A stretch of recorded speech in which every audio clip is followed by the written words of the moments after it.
biggest fail of the debate. Boy, there was a lot to choose from.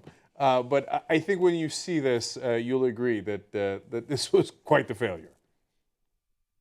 Dr. Carson. Dr. Carson, you, like others, put out a statement after the death was announced, and you said the president should delay. You've written a book on the Constitution recently. What does the Constitution say about whose duty it is here to act in this kind of a situation? Well, the Constitution actually doesn't address that particular situation. Oh, my God. Oh, my God. So understand this. So, first of all, does the Constitution tell you who's supposed to be a Supreme Court justice? Of course! Of course! The president nominates and then the Senate confirms. But the most amazing part of that answer is, and I had missed it when we were covering it live, Dickerson pointed out, he just wrote a book about the Constitution.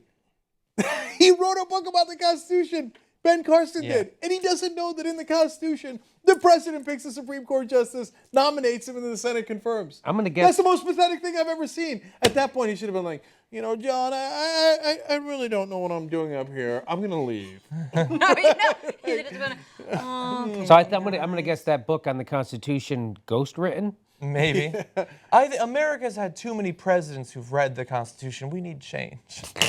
That is, I've never seen anything like that. He recovered 25 minutes later. 25 minutes later, he came back and said, liberal media. Liberal media is going to twist that to say that I didn't know the Constitution.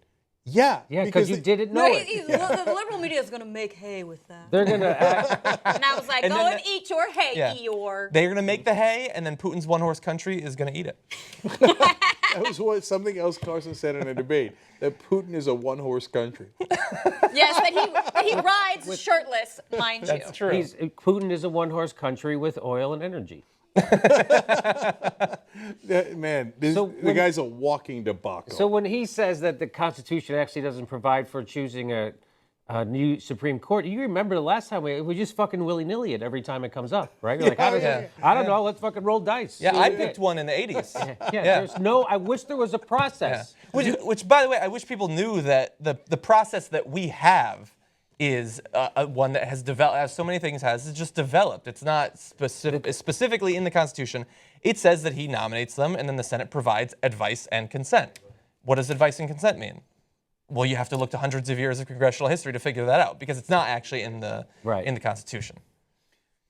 John, I'd like to answer the earlier question.